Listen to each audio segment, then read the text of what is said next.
आज supreme court में ad hoc जजेस की तैनाती के लिए चीफ जस्टिस काजी फाइसा की सरबराही में जुडिशल कमीशन का इजलास हुआ, जिसकी तफसीलात के मुताबिक 1 साल के लिए जस्टिस मजहर आलम मियां खैल और जस्टिस सरदार तारिक मसूद को एडहॉक जज तैनात करने की मंजूरी दे दी गई है।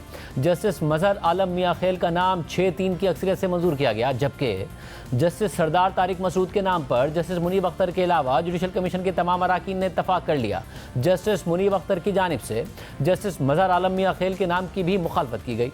जस्टिस मंसूर अली शाह और जस्टिस याया आफरीदी ने भी जस्टिस मजहर आलम मियां खैल के नाम की मुखालफत की। दोनों जजेस का मौक़िफ़ था कि जस्टिस मजहर आलम मियां खैल एडहॉक जज बनने से इनकार कर चुके हैं। वाज़ेह रहे कि चीफ जस्टिस काजी फाइसा ने सुप्रीम कोर्ट में मुकदमात का बोझ कम करने के लिए 3 साल के लिए एडहॉक जजेस तैनात करने के लिए सुप्रीम कोर्ट के 4 साबिक जजेस के नाम तजवीज़ किए थे, जिनमें से 2 जजेस यानी जस्टिस मुशीर आलम और जस्टिस मकबूल बाकिर ने मुआदरत कर ली थी। जबकि आज जुडिशल कमीशन के इजलास से पहले खबर सामने आई कि जस्टिस मजहर आलम मियां खैल ने भी एडहॉक जज बनने से मुआदरत कर ली है, मगर जुडिशल कमीशन ने 1 साल की मुद्दत के लिए जस्टिस सरदार तारिक मसूद के साथ साथ जस्टिस मजहर आलम मियां खैल के नाम की भी मंजूरी दे दी है। जुडिशल कमीशन के रुकन अख्तर हुसैन ने जियो न्यूज़ के प्रोग्राम नया पाकिस्तान में मेज़बान शहजाद इकबाल से बात करते हुए आज होने वाले जुडिशल कमीशन के इजलास की तफसीलात बताई।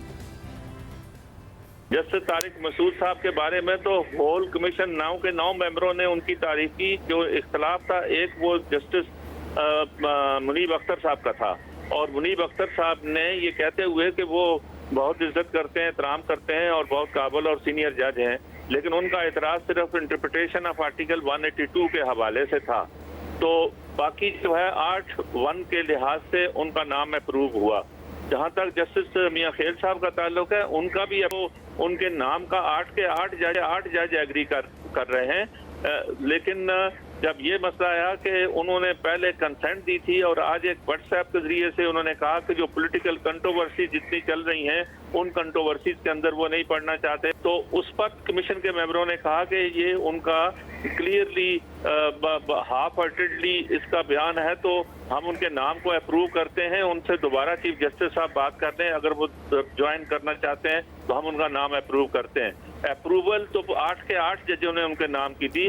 तहरीक इंसाफ एडहॉक जजेस की तैनाती की सख्ती से मुखालफत कर रही है और उसे चीफ जस्टिस काजी फाइसा की जानिब से अपनी अददी बढ़तरी बढ़ाने की कोशिश करार दे रही है। कौमी असम्बली में अपोजिशन लीडर उमर अयूब ने जुडिशल कमीशन के इजलास से पहले जुडिशल कमीशन के अराकीन को इस मामले पर बाकायदा ख़त लिखकर एडहॉक जजेस तैनात करने की मुखालफत की थी और तहरीक इंसाफ की जानिब से खदशे का इज़हार किया गया था और यह भी कहा गया था कि चीफ जस्टिस काजी फाइसा अक्टूबर 2024 में रिटायर होने जा रहे हैं। इस अरसे में गर्मियों की छुट्टियां भी शामिल हैं, जिसमें रूटीन का ज़्यादातर काम नहीं हो पाएगा। इसलिए मौजूदा चीफ जस्टिस के दौर में एडहॉक जजेस की तैनाती से मुकदमात के बोझ पर कोई खास फर्क नहीं पड़ेगा, जबकि बड़ी तादाद में और 3 साल के लिए एडहॉक जजेस की तैनाती नए आने वाले चीफ जस्टिस के दौर पर भी असर डालेगी। इसलिए बेहतर होगा कि सुप्रीम कोर्ट में मुकदमात के बोझ के मामले को आने वाले चीफ जस्टिस के लिए छोड़ दिया जाए।